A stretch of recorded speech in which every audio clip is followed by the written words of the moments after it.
Imagine this. You're sitting alone in a quiet room. The air is still, the clock ticks faintly in the background. There is no chaos, no loud voices, no visible threats.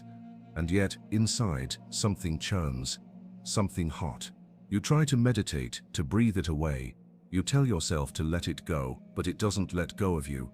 It smolders behind your chest like a slow fire, not a blaze, but an ember that won't die. It whispers things you're not supposed to say. It remembers slights you thought you'd forgotten.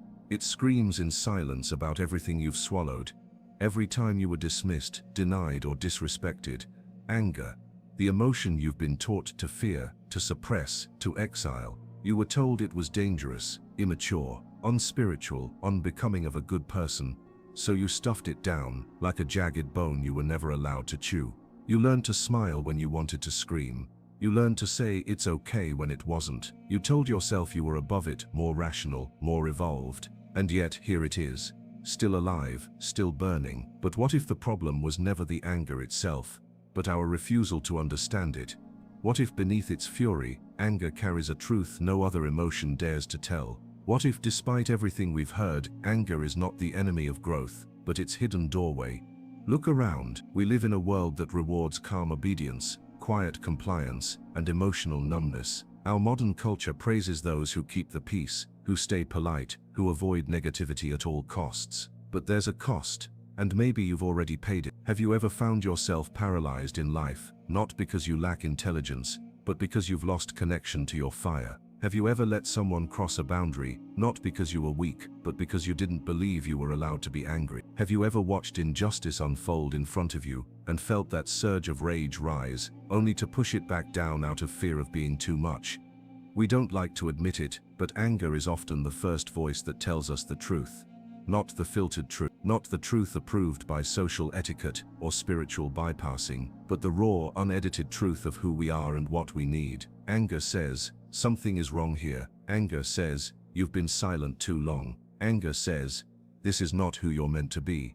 But we've confused anger with aggression. We've mistaken it for violence, and so we repress it until it mutates into anxiety, self-hatred, addiction, or apathy. Carl Jung once said, what you resist not only persists, but grows in size, and nowhere is that more evident than with our anger. The more we exile it, the more it haunts us in the shadows. The more we deny it, the more it finds other ways to speak through our bodies, our relationships, our sabotage. You cannot meditate away what you refuse to meet. You cannot heal what you still believe is evil. So here's the great paradox. What if the very emotion you've spent your life avoiding is the key to becoming who you truly are? What if anger, when understood, not indulged, not unleashed recklessly, but integrated, is the fuel of transformation? What if the reason you feel stuck is not because you're lazy, unmotivated, or broken, but because you have unresolved rage locked inside you, waiting to be heard? And here's the even more unsettling question.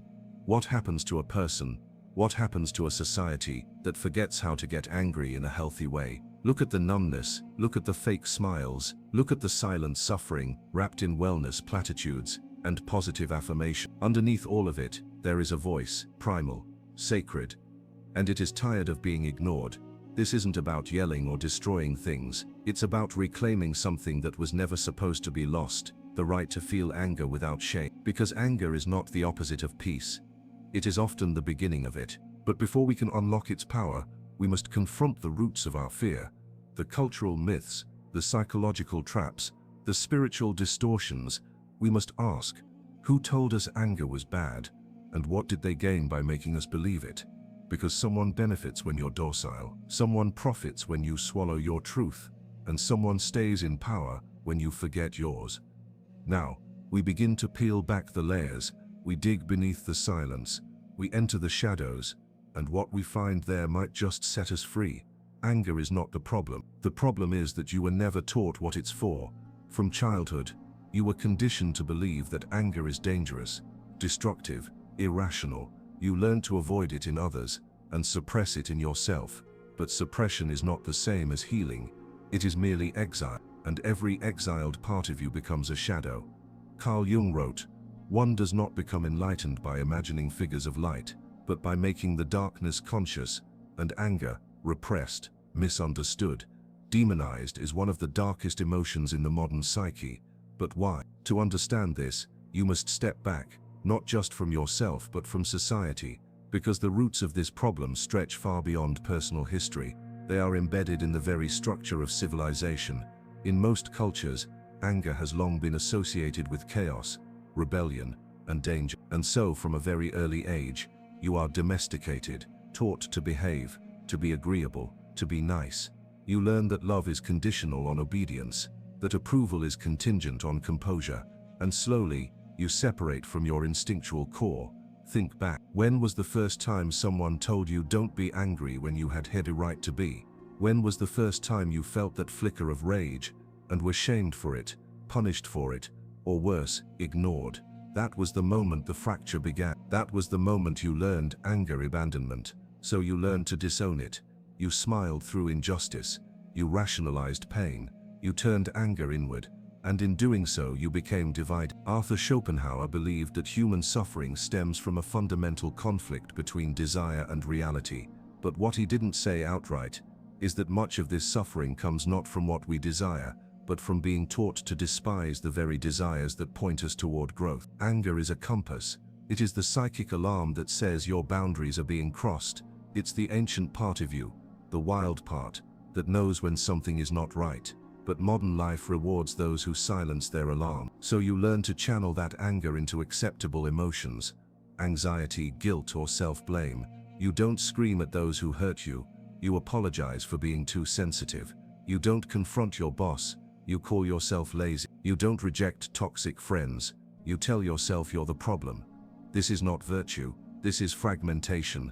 Friedrich Nietzsche saw this clearly when he wrote, "He who cannot command himself must obey." What he meant perhaps is this: if you cannot own your anger, someone else will decide who you're allowed to be.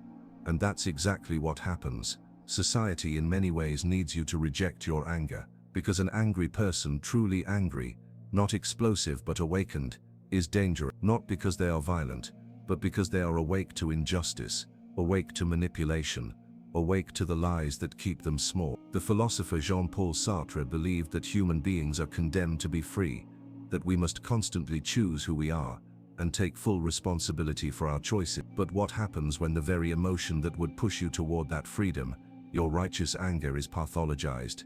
You become passive, you become compliant, you become what others want you to be, and you call that healing. Even in spiritual circles, anger is often treated like a disease.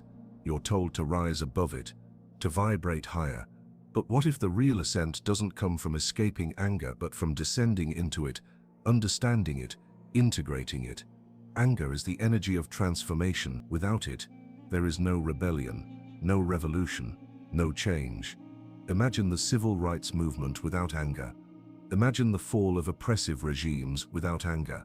Imagine your own personal breakthroughs, those moments when you finally said enough, without anger. You can't, because anger is the ignition. Not the fire that burns the world down, but the fire that lights the way out of darkness. And yet, we remain terrified of it, because once you feel it, really feel it, you can no longer stay in situations that hurt you. You can no longer lie to yourself. You can no longer play small, and that threatens everything you were taught to be. So the question is no longer why am I angry? The question is why was I taught to be ashamed of my anger? The answer lies in power. From an early age, systems of control, from families to schools to governments, instill a simple rule: do not question authority, do not disrupt the order, be good, be quiet. But anger is not quiet. Anger asks, what if the rules are wrong? Anger demands, what if I matter too much to obey? And that is why it is suppressed.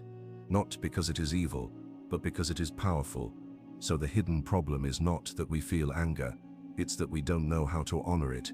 We don't have the rituals, the language, the framework. We are taught to either explode or implode, to lash out or shut down. But what we're not taught is how to listen to anger, to sit with it, to ask it, what are you trying to tell me? Because here is the deeper truth. Every time you suppress your anger, you betray yourself. Every time you deny your rage, you abandon your boundaries. And every time you pretend not to care, you become a stranger to your own soul. It is not your anger that is the problem. It is your disconnection from it. And unless you reclaim it, you will never fully know who you are. You can live an entire life without ever screaming. You can build a career, raise a family, meditate each morning, and keep the peace with everyone around you, without once breaking the silence that hides your rage. And you can do all this while quietly dying inside, not dramatically, not in flames, but slowly, the kind of death that begins with disconnection, that dull, creeping sense that something isn't right, but you can't put your finger on what, because you've been taught to mistrust the signal, the one thing that could alert you to the danger. You see, when you suppress anger long enough, it doesn't vanish, it transforms, it doesn't disappear, it disguises itself. It becomes your fatigue, your lack of motivation, your numbness. It becomes procrastination, it becomes insomnia, it becomes autoimmune illness, it becomes that vague sense of heaviness that no amount of self-help or green smoothies can cure. This is the unseen consequence. Anger that is not expressed turns inward. You stop asking, "What do I deserve?" and instead you ask, "What's wrong with me?" You internalize injustice as personal failure. You interpret neglect as unworthiness. You mistake your compliance for wisdom. And this is where society nods approvingly, because a person who turns their anger inward is a person who can be controlled. Carl Jung warned that the shadow, everything we reject and hide within ourselves, gains power the more we ignore it. He wrote, "Until you make the unconscious conscious, it will direct your life and you will call it fate." And nowhere is that more true than with rage. We live in a world of passive despair. We see the dysfunction, our relationships, our governments, our mental health epidemics, and yet we rarely connect the dots. Could it be that beneath our chronic anxiety lies suppressed fury? Could it be that depression in many cases is anger with nowhere to go? Clinical psychologist Dr. Gabor Maté sees this pattern again and again. In his work with patients suffering from chronic illness, addiction, and trauma, he has traced a recurring theme, a deep inability to express healthy anger. He writes, "The repression of anger is not a virtue, it's a denial of our true selves, and it comes at a cost. That cost is spiritual suffocation. When you repress anger, you don't just lose access to rage, you lose access to clarity, because anger is not just noise, it is data. It tells you what you value, what you cannot tolerate, what you will no longer accept. It's the voice of your deepest instinct saying, 'This is not your path.' And when you ignore it long enough, you stop trusting that voice altogether. You become what society calls mature. But it's a false maturity, a maturity rooted in politeness, not power, in self-denial, not self-respect. And this is exactly what many systems depend on: corporate environments that reward obedience over truth, religious institutions that demonize anger as sin, cultural norms that idolize emotional stoicism, especially in men, and punish it in women. You are not rewarded for feeling, you are rewarded for suppressing. But repression creates residue. It builds walls inside you. It creates split identities. The you who smiles, the you who pleases, and the you locked in the basement, clawing at the door, begging to be heard. Eventually that suppressed anger leaks. It seeps out through sarcasm, passive aggression, toxic envy, or it erupts in moments you can't control: road rage, explosive arguments, or emotional shutdown. Or worse, it never erupts at all. It calcifies into self-doubt. It whispers, "Why try?" It tells you to stay quiet, stay small, stay agreeable. And so you live in a kind of emotional twilight, never in full darkness, but never in full light, always fine, never free. This is not just personal, it's cultural. We are living in a time of spiritual sedation. Addiction, distraction, and depression are skyrocketing, not because we are weak, but because we are collectively taught to ignore the alarm bells of our soul. When something feels wrong, we pathologize it. We numb it with scrolling, shopping, substances, spiritual. We say, "Don't judge, don't react, don't resist." But what if the judgment is pointing toward discernment? What if the reaction is a clue to a boundary being crossed? What if the resistance is your soul refusing to be colonized? This is the rebellion of anger, not the kind that burns down cities, but the kind that illuminates truth. Imagine a life where you could trust your anger, where it wasn't a monster in the basement, but a wise elder at the table, where you didn't have to choose between suppression and destruction, where your fire didn't consume you, but guided you? What would you say no to? What would you walk away from? What would you finally have the power to create? But to reclaim that, you must first grieve. Grieve the years you spent quiet. Grieve the parts of you that were punished for feeling. Grieve the time lost to being nice, when you should have been honest. Because behind that grief is rage, and behind that rage is your power. And that's the real consequence. Not just emotional, not just psychological. When you lose your anger, you lose your fire. When you lose your fire, you lose your will. And when you lose your will, you are no longer fully alive. So this is the turning point. The unseen consequences have now been seen. The silence has been shattered. Now comes the question that changes everything. What if your anger was never a curse, but a compass? You spent years trying to be calm, trying to rise above it, to take the high road, to forgive, to let go, to move on. But what if that wasn't healing? What if that was self-erasure? This is the rebellion not against others, but against your own conditioning, because the real prison was never outside. It was the voice inside your head that said, "You're not allowed to be angry." And now you're beginning to see through it. Anger was never the villain. It was the suppressed protector, the buried lion, the fire you needed to escape the cave. So how do you reclaim it without letting it consume you? How do you make peace with the part of yourself you were told was too loud, too wild, too much? You start by listening. Sit with it, not to fix it, not to bury it deeper, but to understand it. Ask your anger, what are you trying to protect? What are you trying to tell me that no other part of me will say out loud? Where did you begin? Whose voice first told you that you didn't matter? This isn't about rage explosions or violent reactions. This is about emotional precision, about honoring anger as information, not as a weapon. Viktor Frankl, the Holocaust survivor and psychiatrist, once said, "Between stimulus and response there is a space. In that space is our power to choose our response. In our response lies our growth and our freedom." That space is where the rebellion begins. Because now when anger rises, you don't suppress it. You meet it. You sit in that space between feeling and reaction. And you choose. You ask, what boundary has been crossed? What value is being violated? What truth am I avoiding because I was taught to fear my own fire? This is not easy. It requires radical honesty, the kind that will destroy your false self. You may have to walk away from relationships built on your silence. You may have to confront family patterns, generations deep. You may have to tell the truth you've never told anyone before. But truth is what anger demands. Not vengeance, not cruelty. Truth. And when you speak it, something miraculous happens. The anger softens, not because it's been shut down but because it's been heard. Integration begins. You realize you are not your anger, but your anger is part of you. This is where philosophy meets practice. Friedrich Nietzsche believed in the power of the will, not as dominance over others, but as the internal drive to become who you truly are. He spoke of becoming the flame, not just standing near it. He understood that rage, when turned inward, towards self-discipline and truth, becomes the fire of transformation. And so you begin to channel your anger, not into chaos, but into creation. You set boundaries without apology. You speak up before resentment poisons your love. You say no without a 10-minute justification. You write the book. You leave the job. You cut the cord. Not because you're destructive, but because you've remembered your worth. And that's what anger does when it's clean, when it's no longer contaminated by shame. It becomes clarity, it becomes fuel, it becomes direction. This is the opposite of blind rage. It's not reactive, it's revolutionary, and it's contagious. When you reclaim your anger, others feel it.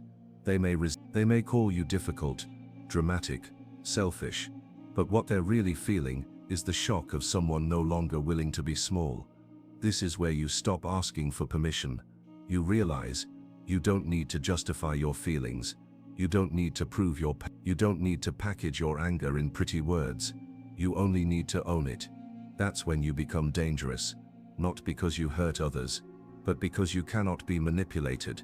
A person who owns their anger is a person who cannot be bought. They are not afraid to walk away. They are not afraid to confront the lie. They are not afraid to stand alone. And here's the paradox. The more you own your anger, the less you are controlled by it. You stop overreacting because you no longer repress. You stop sabotaging because you are no longer split. You stop imploding because the pressure has finally been released. You are no longer a volcano waiting to explode. You are the flame that warms and guides. This is what Jung meant when he spoke of individuation. To become whole is not to become perfect. It is to integrate every part of yourself, including the parts you were taught to hate. The rebel, the critic, the protector, the destroyer, they all have wisdom. They all have a voice. The rebellion is not against anger. It's against the lie that said anger makes you unlovable. But here's the truth. You were never too much. You were simply never given permission to burn. Now you have that permission. Use it wisely. Use it with clarity. Use it to build the life that silence could never give you. Because your anger isn't here to destroy your peace. It's here to show you where your peace was never real. There comes a moment, quiet, still, and terrifying, when you realize something unshakable.